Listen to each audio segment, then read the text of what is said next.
குருவடிகளே சரணம். Hello friends and viewers, எல்லாருக்கும் வணக்கம். மகான் திருமூலர் அவர்கள் அருள் செய்த திருமந்திரம் பாடல்களில் 4ஆம் தந்திரத்தில் அசபை என்ற தலைப்பில் சொல்லப்பட்டிருக்கும் பாடல்களும் அதற்கான விளக்கமும் பார்த்துட்டு இருக்கோம். இப்போ நம்ம பார்க்க போற பாடல் 888. கூத்தின் பயன். தாண்டவம் ஆன தனி எழுத்து ஓர் எழுத்து. தாண்டவம் ஆனது அனுக்கிரக தொழில். தாண்டவ கூத்து தனி நின்ற தற்பரம். தாண்டவ கூத்து தமனியம் தானே.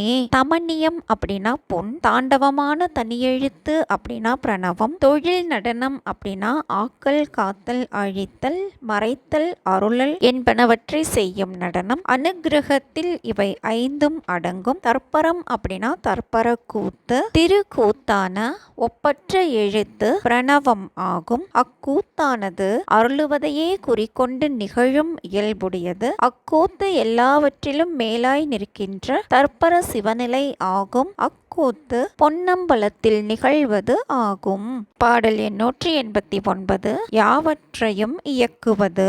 தானே பரஞ்சுடர் தத்துவமாய் நிற்கும். தானே அகார உகாரமதாய் நிற்கும். தானே பரஞ்சுடர் தத்துவ கூத்துக்கு தானே தனக்கு தராதலந்தானே.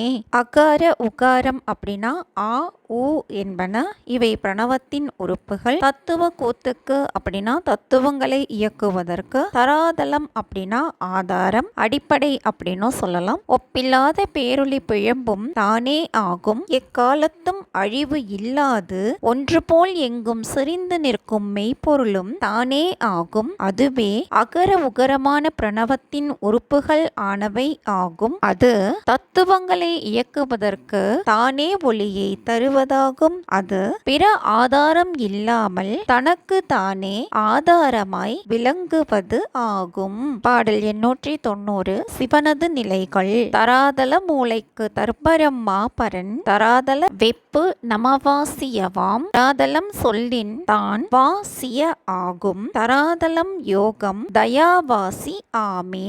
நம என்ற எழுத்துகளால் உணர்த்தப்படுபவை நான்முகன் திருமால்களாகிய தேவர்களை தலைவர்களாக கொண்ட சுவாதிட்டான மணிப்பூரக சக்கரங்கள். இவற்றையே நமசிவாய என நிற்றல் என்றார்கள். சக்தி சிவத்தை உணர்த்துவது வா சி. ஆன்மாவை உணர்த்துவது யா. தராதலம் அப்படின்னா உலகம், அதுவே ஆதாரம். ஆதாரமான மூலாதாரத்தில் எழுந்தருளி உள்ள சிவம் அக்னி மண்டலத்தில் நமவாசிய என விளங்குவதாகும். மேல் ஆதாரமாக திகழும் ஒளிமண்டலத்தை சொல்ல போனால் நவாசிய என பொருந்தும். அதற்கு மேல் விளங்கும் சகஸ்ர தலத்தில் யவாசி என திகழும். இதுதாங்க இந்த பாட்டோட பொருள். மீண்டும் 891வது பாடலில் சந்திக்கலாம். தேங்க்யூ.